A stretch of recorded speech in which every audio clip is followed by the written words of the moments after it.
He'll miss the first 4 games of the season after a career-high 12 touchdowns last year. Ingram will be able to participate in off-season practices, but NFL Network reported he will not participate in any voluntary off-season workouts until he gets a new contract. His agent just released a statement saying, quote, "At the end of the 2017 season, Mark Ingram tested positive for a substance that was not a performance-enhancing substance nor an illegal substance, but a substance, in fact, permissible with a proper use exemption with the NFL. He has vigorously challenged the test results through the arbitration process. We will explore what further options are needed." We are joined by FS1 NFL analyst Eric Dickerson. Welcome, Eric. Good morning. Good morning. Good morning. Good morning. What's your reaction? Well, first of all, why didn't you get the proper paperwork to do this supposed whatever PED, this drug? I'm gonna say this much here. I hate to say that a player did something we don't know for sure, but I'm gonna play devil's advocate. Let's just say that Mark Ingram did do it, and he's looking at, look, you know what? I'm 28 years old. They just drafted. They got a young back here, 23 years old, Alvin Kamara. Yeah. I've had my best 2 years in the last 2 years. I did it last year. They didn't catch me. So let's just try it one more time. I mean, I've had a great year. If most could cost me is $1 million, but on the upside, I can get a contract, possibly make 15. I can make $15 million over the next couple of years. So, and then on the other side, if he didn't do it, if he didn't know. Because, you know, all the guys say, I didn't know. I wasn't sure. I mean, you know, I think right now, Vontae's Burfict, he's out from Cincinnati. Thomas Davis. Yeah. And Mark Sanchez, I mean, he's a free agent. What is Mark Sanchez? Why in the world with a quarterback? Whatever he's doing, it ain't working. What is he doing?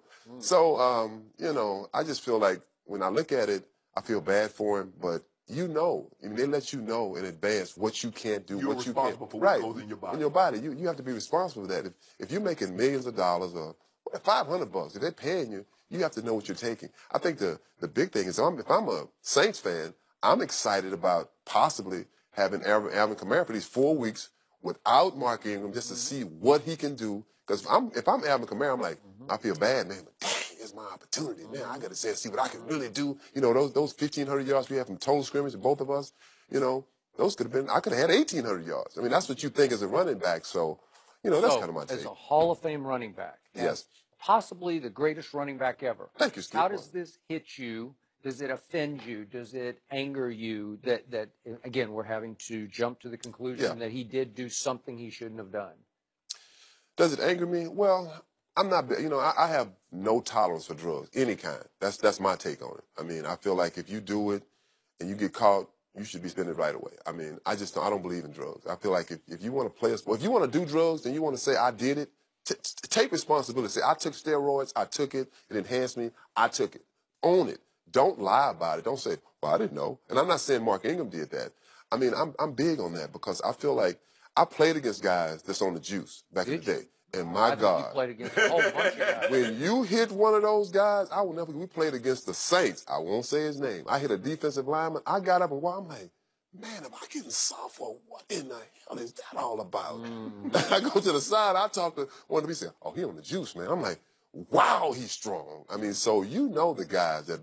Like I say, PED, I don't know what it enhanced you with, but the guys that took steroids, these guys were extremely strong, a lot of rage, so it's different. Recoverability. Right. Be able to do something over and over, because that's what you do, Skip, because you train so hard, you can't recover. That gives you recoverability. Let's just look at it. Why do athletes take steroids? Let's say an NFL player, Skip. There are 1,600 people that do what they do of 7 billion people in the world. Of that 1,600, how do I get to be one of the top 100? Because this is what we know. Guys want to play better, play longer to make more money. How do I do that, Skip? See, when you play a skill position like running back, wide receiver, at some point in time, that speed is going to dissipate. Yep. See, everybody wants to think they can play like Tom Brady, play until they're 40. Well, when you play a skill position, you can't. Tom Brady doesn't rely on speed. So he can play, quarterbacks can play longer because athleticism is not what they live on. Now, he said, his agent said, had he this drug what he was taking, I don't want to speculate, it would have been permissible. If you got exemption, right? Yes. Well, if you didn't get the exemption, what are we talking about? You don't get to take the drug and then say test positive and now come back and say, well, you say, well, you know, I can get an exemption. That's not how it works. You go to the league first and says, okay, this is what's been prescribed for him. This is what he's taking. So if he tests positive, this is the reason why.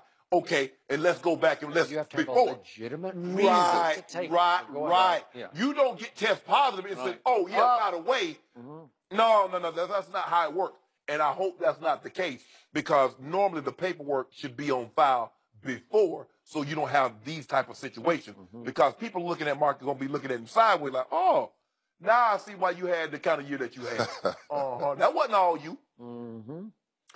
So I'm with Eric in the, back to our favorite word today, context of this is that Kamara came out of nowhere. What was he, a third-round pick? Right. And he started taking over. And down the stretch, he took over the offense. And in the playoff game at Minnesota, he took over that offense. You could just see it coming. And trust me, this not-so-young man saw it coming. And as you well know, your lifespan at that position is just not great. And he would love to get that one last big contract. Yes. And he seems like a good kid. He won the Heisman, gave a great speech, but it's they're just human, and they see the handwriting, and so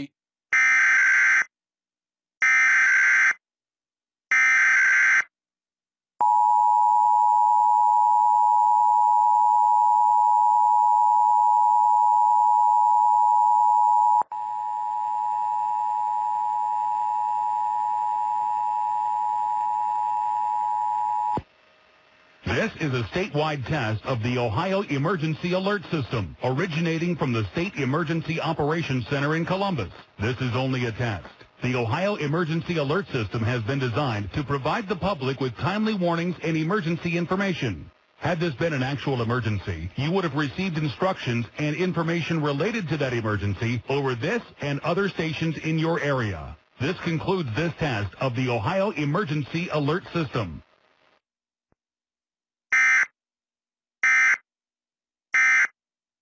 in 1982, you were a what at SMU? That's SMU, a senior. You're a senior at SMU. That's right. That was that year.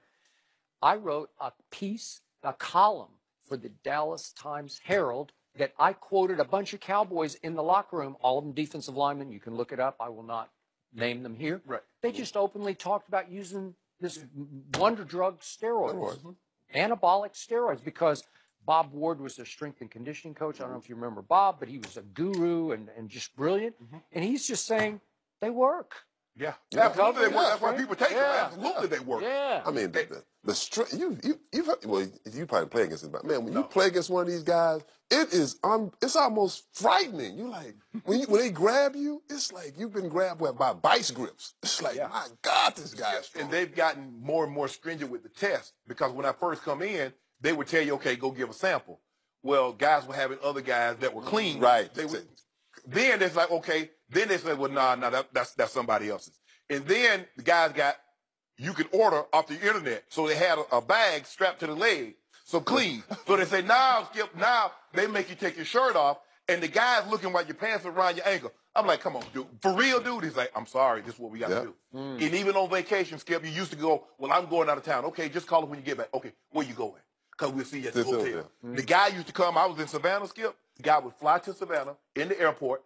I'd meet him at the airport, go in the bathroom, give him a sample. He'd get back on the plane and leave. I go back. When you were in the NFL. What? You were in Savannah? When I was in Savannah. Okay.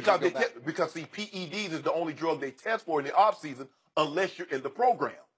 See, if you're not in the program, you can do all you want. That's why they say if you get popped for marijuana, you either dumb or dependent. Those are two D's. You dumb or dependent, because you know the test coming, Skip. So PEDs, this is how they get them. Now they test for PEDs year round.